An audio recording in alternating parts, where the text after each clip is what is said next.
Oi, eu sou o Gabriel, bem-vindos ao canal Recomendo Ler. No vídeo de hoje, eu quero indicar aí 10 livros de autores nacionais para vocês incluírem nas suas próximas diárias de leituras. Mas antes de falar sobre cada um desses livros, os recados iniciais de sempre. Se você não é inscrito do canal, considere se inscrever. Não deixe de curtir, compartilhar e comentar ao longo do vídeo, que isso ajuda muito na divulgação e faz com que o Recomendo Ler chegue a mais pessoas. Meu critério de seleção, obviamente, que foram livros que eu li aí durante o ano de 2024 e até mais recentemente em 2025. Alguns deles possuem vídeo resenha aqui no canal, mas eu gostaria de falar novamente sobre esses livros, já que foram leituras que de alguma forma me marcaram e também eu acabei aí saindo surpreendido pelas temáticas diversas que esses autores contemporâneos brasileiros acabam tratando em suas próprias narrativas. A primeira indicação é o livro Como Se Fosse um Monstro, da autora Fabiane Guimarães. Esse livro que foi publicado pela editora Alfaguara é um livro que traz uma temática muito interessante. Então, quando eu peguei esse livro para ler, eu já tinha ouvido alguns comentários e já tinha lido algumas coisas sobre ele, mas confesso que eu fiquei diante de uma das minhas melhores leituras de 2024, tanto que no vídeo de melhores leituras do ano de 2024 eu acabei incluindo esse livro. Mas aqui nós temos uma história que vai caminhar aí entre os anos 80 e 90, vai se passar no interior de Goiás, mas tem uma importância da cidade de Brasília no desenvolvimento de toda a narrativa aqui. Então a nossa protagonista se chama Damiana e ela sai do interior para ir trabalhar na casa de patrões em Brasília, e esses patrões eles são ricos, e aí a Damiana, que é uma pessoa simples, não entende muito bem o entra e sai de mulheres dessa casa com tanta frequência. Então, o que ela se vê ali ao longo do livro é se envolver aí numa trama que vai falar sobre maternidade, já que a premissa do livro vai diretamente tocar em assuntos como barriga de aluguel. Então, ela acaba descobrindo quais eram os objetivos desses seus antigos chefes, no caso, atuais chefes. Então, ela entra meio que para ajudar eles a terem esse sonho, e aí, posteriormente, ela vai se adentrando muito mais aí nesse mundo da barriga de aluguel. Então, é muito interessante os tópicos que a Fabiane Guimarães trata aqui nesse livro. Eu acho que ela entrega uma protagonista que vai fazer você tanto amar quanto odiar, e principalmente um tópico que me chama muita atenção é que não tão recentemente eu, ou talvez eu nunca tinha lido algo falando sobre barriga de aluguel, o que me chamou bastante atenção, já que o livro também traz aí, digamos que os impactos sociais relacionados a essa prática. Então, a escrita da Fabiane Guimarães, ela é excelente, tanto que agora em 2025 eu acabei lendo o primeiro livro, na verdade, que ela lançou pela editora Alfaguara, o Como Se Fosse um Monstro era o seu segundo lançamento, mas aqui nós também temos uma história muito interessante, mas se eu pudesse escolher entre Apaga a Luz Se For Chorar e Como Se Fosse um Monstro, Como Se Fosse um Monstro ainda é o meu preferido, mas eu acho que vale muito a pena também conhecer a escrita da Fabiane Guimarães através de Apague a Luz Se For Chorar. Recentemente eu falei sobre o livro Pelas Bordas do Texto, um diário de tese, que é da Maria Clara Machado e foi publicado pela Nega Lila Editora. Esse livro ele traz uma abordagem muito interessante sobre um período, digamos que conturbado da vida da autora, já que ela transforma a sua caminhada aí para escrever a sua tese de doutorado nesse diário, e aqui nós acompanhamos de uma forma muito sincera e de uma forma muito, na verdade, sem glamour, de tudo que ela passou para conseguir concluir essa tese de doutorado. Então, aqui nós temos uma história que vai durar mais ou menos aí uns 4 anos, e essas entradas de diário, às vezes com textos mais longos, às vezes com textos aí que não passam de 3 a 4 linhas, nós vivemos aí a perspectiva da Maria Clara Machado em relação a essa dificuldade, entre aspas, que foi ela conciliar, escrever e todas as demandas que ela tinha enquanto nós estávamos aí passando pelo período da pandemia, Então, o livro vai abordar com muita sinceridade mesmo. Ela escreve de uma forma muito crua, digamos assim, todas essas passagens que, de certa forma, impactariam ali no resultado da sua tese. E aqui ela também vai falar aí sobre duas autoras muito importantes da literatura e autoras que, infelizmente, elas não circulam aí no grande eixo de autoras mais lidas. Eu acho que esse livro também traz uma perspectiva muito interessante de você descobrir um pouco mais no, sobre vozes tão relevantes da literatura e que nós acabamos, de certa forma, não tendo acesso. E aqui, no caso desse livro, ele tem algumas ilustrações que são ao longo do livro, e aí elas acabam representando, né, um pouco o texto da Maria Clara Machado, que em alguns momentos vai falar aí sobre todo o cansaço e principalmente sobre o processo mesmo de você trabalhar aí numa tese de doutorado. É um livro que eu favoritei em 2025 e com certeza deveria aí, ser lido por todos, porque é um livro curto e, de certa forma, que traz uma mensagem muito poderosa se você junta aí todo o conjunto dessa obra. A próxima dica é o livro A Mãe de Sua Mãe e Suas Filhas, publicado pela Globo Livros e que é escrito aí pela Maria José Silveira. Esse livro vai acompanhar aí algumas mulheres ao longo de alguns anos, então essas histórias são conectadas. E aqui o que mais me chamou a atenção, obviamente, é essa questão da conexão das histórias e como essas mulheres elas vão evoluindo à medida que a sociedade também vai se evoluindo de alguma forma. Aqui a primeira história que ela nos apresenta, além de passar aí sobre um breve histórico, a primeira mulher que é apresentada, é, a sua história se passa aí no ano de 1500 e 1514, então aí ela traz essas personagens até os dias atuais. Então imagine que você vai ter aí uma narrativa que vai acompanhar e falar sobre mulheres que de certa forma, em alguns casos, estão lutando pelos seus espaços, mulheres que estão lidando aí com questões bem complicadas, e aí a Maria José Silveira trata de conectar essas histórias que vão de 1500 até mais ou menos o ano de 2008, se eu não me engano. Então é muito interessante assim como o conjunto da obra traz uma perspectiva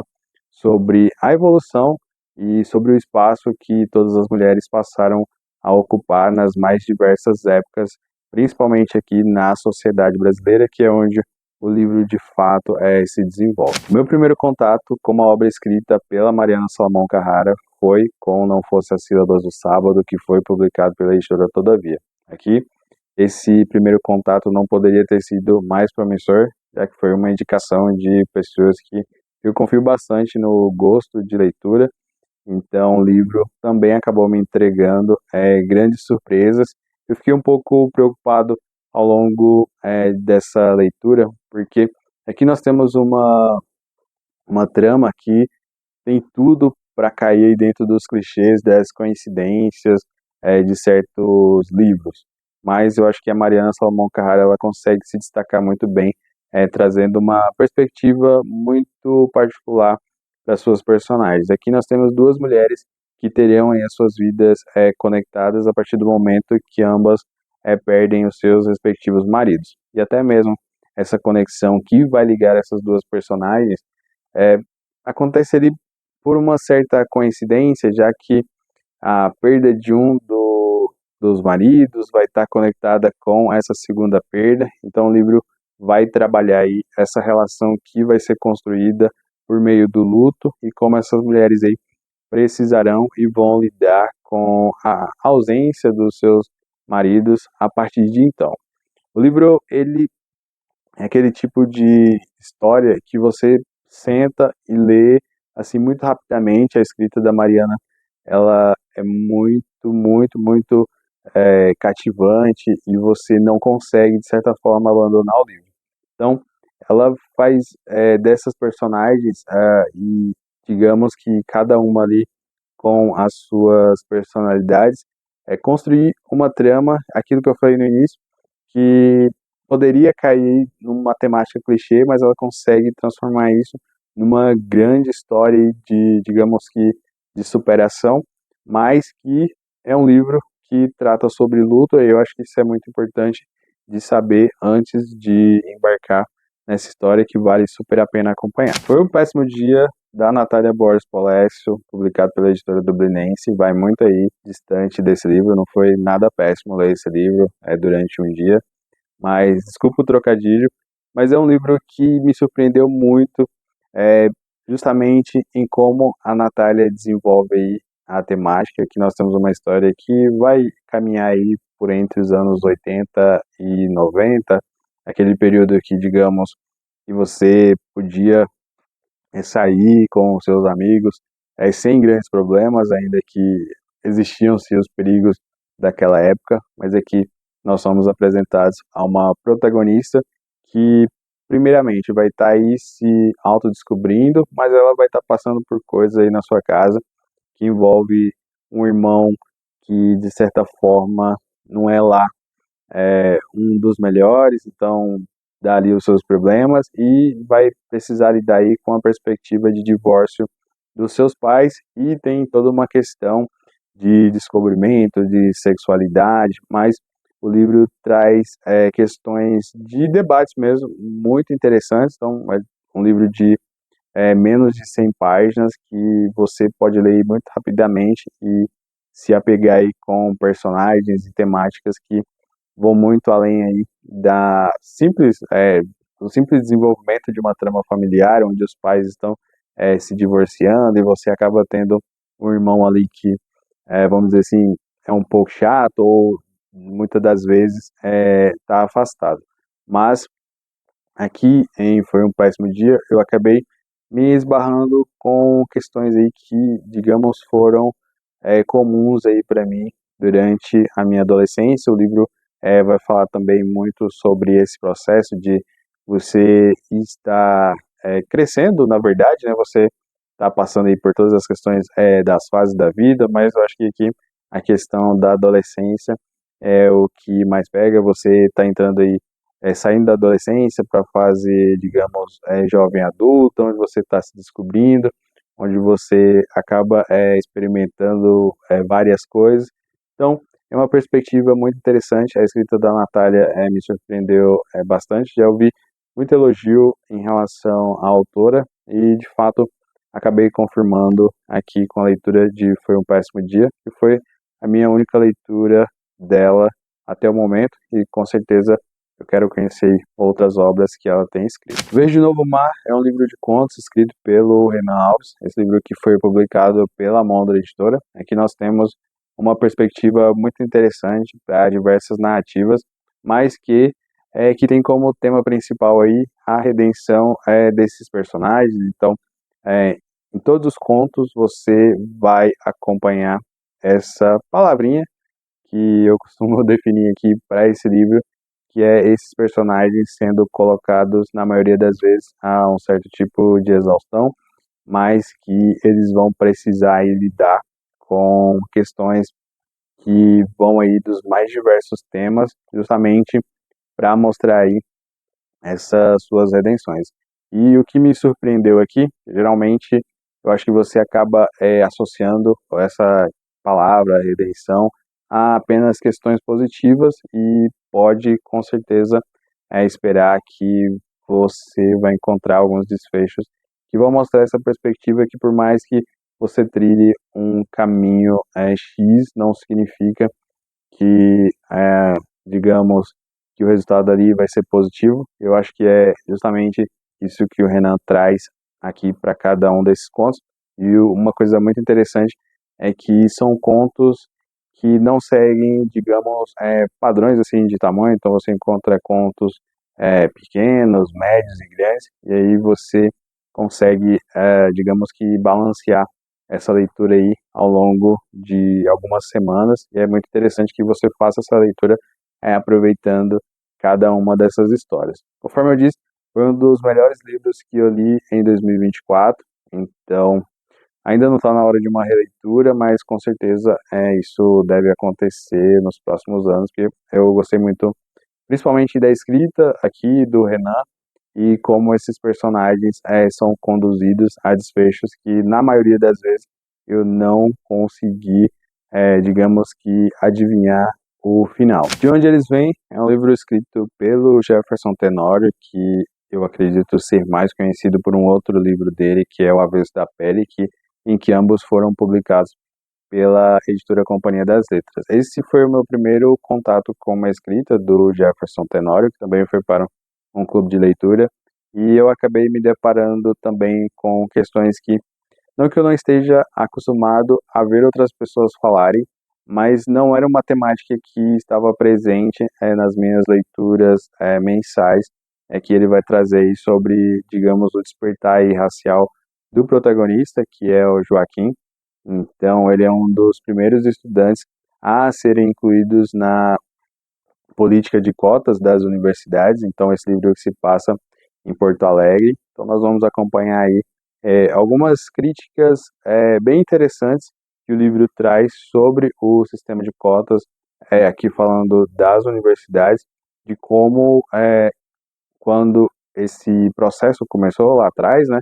eles não estavam preparados tanto para receber esses alunos quanto para dar o suporte necessário para que eles pudessem, de certa forma, permanecer aí nos seus estudos e concluir aí as suas obrigações, entre aspas, com as universidades. Então, o Jefferson traz, por meio de uma narrativa que vai muito explicitamente fazer essa denúncia em relação a como esse sistema ele não funcionou ali no início, ainda que ele tenha aberto muitas portas. Então ele traz um protagonista que tem um contato muito direto com a literatura e que vai ter uma vida aí não muito fácil, além de ter que lidar aí com as questões de racismo que vão acompanhar ele aí durante algumas boas páginas, e aí você acaba se pegando aí com vários questionamentos. Eu acho que é um livro que traz essa questão de você não estar ambientado com a realidade e entender assim por meio de uma perspectiva muito sincera como o protagonista, no caso aqui o Joaquim, vai passar aí por, digamos, todas essas provações, primeiro para concluir o curso, depois, digamos que para se manter aí no mercado de trabalho e as dificuldades familiares que ele tem também que lidar ao longo do período em que esse livro é desenvolvido. A União das Coreias, do Luiz Gustavo Medeiros, é um romance de duração. Até ler esse livro eu não sabia o que era um romance de duração, mas aqui nós vamos acompanhar a jornada do Paulo. Ele que não é assim um protagonista que vai te conquistar aí de primeira, mas ao longo de um dia, e eu acredito que é muito também interessante o período em que esse livro se passa. Ele se passa aí no, digamos, na época de maior polarização política do Brasil. Então ele se desenvolve ali nos anos de 2018. Então assim, ele tem um despertar aí para diversas coisas, mas ele não é um protagonista que vai ter ações assim que você, na maioria das vezes, vai comprar. Então ele acaba trazendo essa dualidade para o leitor decidir se fica do lado dele ou se você chuta o balde e simplesmente embarca aí para, digamos, não odiar o protagonista, mas entender por outra perspectiva essas ações dele que o tornam assim um personagem um tanto quanto puxado ali para a dualidade. Então, que o Paulo ele vai ter esse despertar aí para diversas questões, e eu acho que o período político é muito interessante como o Luiz Gustavo Medeiros acaba trazendo aqui para o livro. E o livro se passa em Goiânia. Eu acho que traz também uma questão assim regional que eu gosto muito de encontrar em certos livros e que eu encontrei aqui. Então, é um livro, não é um livro muito grande, mas digamos que diversas coisas ali vão acontecendo, digamos, que bem rapidamente, mas é desenvolvido de uma forma muito interessante. Então, se você nunca ouviu falar sobre romance de duração, acho que vale muito a pena conhecer e ler aí o livro do Luiz Gustavo, já que ele traz um protagonista que ele vai sendo construído não apenas dentro da narrativa, mas com a forma com que o leitor vai gostar ou não dele, já que ele tem ações é, de relacionamento, ações em relação a ele mesmo, no caso, que você não consegue comprar de primeira. Então tem coisas, digamos, que ele faz que chega a ser escroto, mas que você vai acompanhando aí dentro dessa narrativa, e aí você, ah, isso está sendo justificado aqui, isso está sendo justificado ali. Então, acho que a escrita aqui do Luiz Gustavo faz toda a diferença para que você não odeie 100% esse protagonista. Encruzilhadas, do autor Geraldo Rocha, que foi publicado pela editora Novo Século, é um livro que, assim como o seu título, ele se desenvolve aí traçando alguns caminhos que o protagonista vai percorrer. Então, acho que é um livro que traz muito a perspectiva de cada ação vai ter uma consequência. Aqui nós conhecemos o Josias, ou simplesmente Jô, e que vai ter uma vida um tanto quanto complicada. Então, em uma das suas ações aí, ele acaba sendo preso e cumpre a pena, e depois ele é enviado aí para a sociedade e vai ter que lidar aí com diversos pontos. Ele que vem de uma família simples, então ele que é o filho mais velho, no caso, ele tem uma irmã e um irmão. Então nós acompanhamos, depois que ele sai da prisão, toda essa perspectiva mesmo de dificuldade. Antes mesmo de ele ser preso, você acaba acompanhando é, a origem, né, digamos, dele na uma vida simples, e que ele acaba tendo que sempre estar ali escolhendo entre, digamos, o bem e o mal para poder seguir para frente, já que ele não encontra as melhores oportunidades de emprego, ele não teve as melhores oportunidades na vida, mas essa decisão que acaba o colocando na cadeia se desenvolve de uma forma muito interessante. Acho que a escrita do Geraldo Rocha para o protagonista assume uma perspectiva de, e principalmente entregando muito rapidamente os fatos e explicando cada um deles de forma muito concisa. Então, a família do Joe, ela é incluída integralmente aqui na trama. Eu gosto muito de como a família também tem grande envolvimento na jornada do protagonista, e eles trazem os seus próprios dilemas. A mãe, que teve uma vida super difícil para criar os filhos,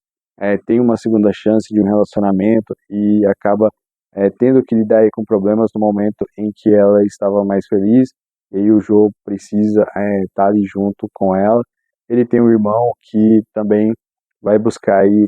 perspectivas de melhoras em relação à sua vida, e a sua irmã, que entra aí num relacionamento bem complicado. Eu acho que ele trata também com muita sensibilidade o que ela, de certa forma, vai impactar aí em toda a família, e principalmente como esse tipo de história é importante dentro da ficção, e como ela pode alertar aí sobre futuro, sobre relacionamentos abusivos, mas ainda que o Joe, o foco do desenvolvimento dele seja outro, mas as narrativas aí da sua própria família também caminham aí por direções que acabam conectando com o título, que se chama Encruzilhadas. Então, isso é muito bem trabalhado ao longo de cada um dos capítulos. Tamarindos, do Pablo Matias, publicado pela editora Negalilo, é um livro de contos. Ele é um livro bem curtinho, mas que traz uma perspectiva também para contos, de certa forma, que surpreende muito o leitor, já que ele não vai trazer ali uma perspectiva que, pelo menos para mim, não era algo que eu estava acostumado nas leituras que eu faço. Aqui ele vai trazer uma relação entre o ser humano e o não humano para esses contos. Então ele vai tratando aí por meio de um elemento comum que não é ao longo da leitura você vai descobrir. Eu não vou falar aqui para não ser um grande spoiler, mas ele traz essa perspectiva de muitas vezes colocar elementos não humanos